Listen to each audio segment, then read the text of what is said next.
My dear young leaders and parents,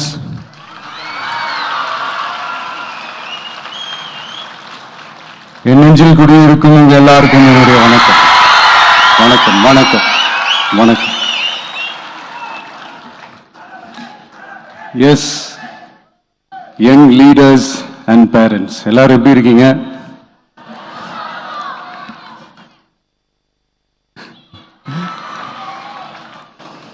உங்க எல்லாரையும் சந்திச்சதுல மிக்க மிக்க மகிழ்ச்சி. Thank you thank you. Love you too. First of all, congratulations for your this beautiful achievements. படிப்புல சாதிக்கணும் தான், படிப்பும் சாதனை தான், அதான் மறுக்கல. பட் அதுக்காக பர்டிகுலரா ஒரே ஒரு படிப்புல மட்டும் நம்ம அச்சீவ் பண்ணியே ஆகணும் அப்படின்னு நினைக்கிறது ஒன்றும் சாதனை கிடையாது.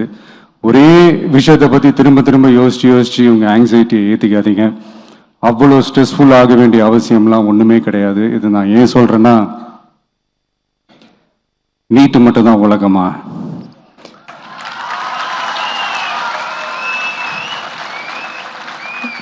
நீட்டை தாண்டி இந்த உலகம் ரொம்ப ரொம்ப பெருசு. அதுல நீங்க சாதிக்க வேண்டியது பல விஷயங்கள் இருக்கு. அதனால இப்பவே உங்க மைண்டை ரொம்ப ஸ்ட்ராங்கா வச்சுக்கோங்க, டெமோக்ராட்டிக்கா வச்சுக்க கத்துக்கோங்க. ஏன்னா டெமோக்ரஸின்னு ஒன்று இருந்தாதான் இந்த உலகமும் சரி, இந்த உலகத்தில் இருக்கிற எல்லா ஃபீல்டும் சரி, ஒரு ஃப்ரீடமா இருக்க முடியும். அது மட்டும் இல்ல, ஒரு முறையான ஒரு டெமோக்ரஸி இருந்தாலே போதும், எல்லாருக்கும் எல்லாமும் ஈக்குவலா கிடைக்கும். அதனுடைய ஃபர்ஸ்ட் ஸ்டெப்பா உங்க வீட்டில் இருக்கிற எல்லாருக்கிட்டையும் சொல்லுங்க, அவங்களுடைய ஜனநாயக கடமையை ஒழுங்கா செய்ய சொல்லுங்க.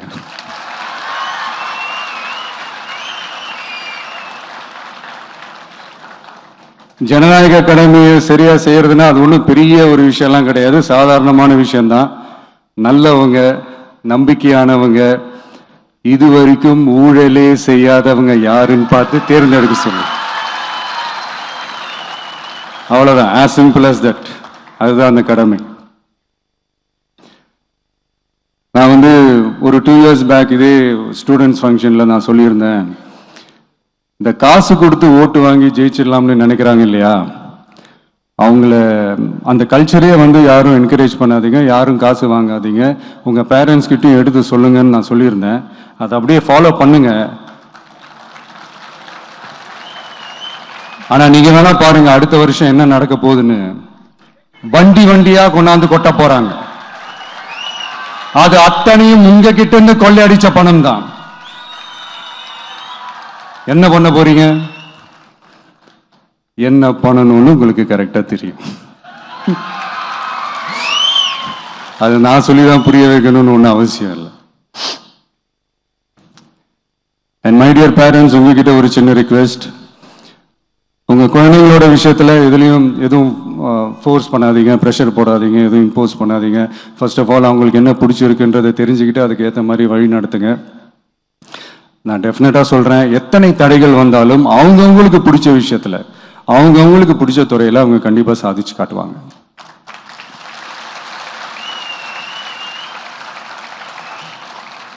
இன்னொரு முக்கியமான விஷயம் உங்ககிட்ட நான் ஷேர் பண்ணணும்னு நினைச்சது என்னன்னா, இந்த சாதி மதத்தை வச்சு இந்த பிரிவினை வளர்க்கிற அந்த சிந்தனை பக்கமே போயிடாதீங்க. அந்த சிந்தனை உங்களையோ இல்லை உங்க மைண்டையோ டிஸ்டர்ப் பண்ற அளவுக்கு அதை அலோவ் பண்ணவே பண்ணாதீங்க. விவசாயிகள் என்ன சாதி மதம் பார்த்தா பொருளை விளைய வைக்கிறாங்க? தொழிலாளர்கள் என்ன சாதி மதம் பார்த்தா பொருளை உற்பத்தியில் ஈடுபடுறாங்க? இவ்வளவு இயற்கை அம்சங்களான வெயில் மழையில சாதி இருக்கா, மதம் இருக்கா? எப்படி இந்த போதை பொருட்களை எப்படி நம்ம அறவே ஒதுக்கி வைக்கிறோமோ, அதே மாதிரி இந்த சாதி மதத்தையும் ரொம்ப ஸ்ட்ரிக்டா தூரமா, எவ்வளவுக்கு எவ்வளவு தூரமா அதை ஒதுக்கி வைக்கிறீங்களோ அவ்வளவுக்கு அவ்வளவு அதை தூரமா ஒதுக்கி வச்சிருங்க. அதுதான் எல்லாருக்குமே நல்லது. ஏன்னா இப்போ ரீசெண்ட் டைம்ல பாத்தீங்கன்னா, தந்தை பெரியார் அவர்களுக்கே சாதி சாயம் பூச ட்ரை பண்றாங்க.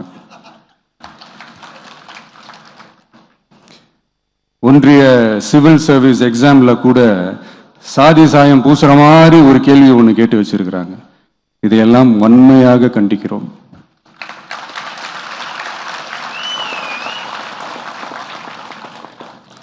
இந்த உலகத்தில் எது சரி எது தவறு அப்படின்றத அனலைஸ் பண்ணி பார்த்தாலே போதும். ஒரு குழப்பம் இல்லாத ஒரு தெளிவான ஒரு வாழ்க்கையை ஒன்று வாழலாம். எதுக்கும் ரொம்ப எமோஷ்னல்லாம் ஆகாதீங்க, அவ்வளோ வருத்தலாம் இல்லை. டெக்னிக்கல் அண்ட் சயின்டிஃபிக் அப்ரோச்சோடவே திங்க் பண்ணுங்க. ஏன்னா வரப்போகிற இயர்ஸில் ஆல்ரெடி வந்துட்ட இந்த ஏஐ ஆர்டிஃபிஷியல் இன்டெலிஜென்ஸ் உலகத்தை எதிர்கொள்றதுக்கு அதுதான் ஒரே வழி. The sky is vast and wide and you have strong wings. So feel free to fly like a bird with courage, conviction and confidence.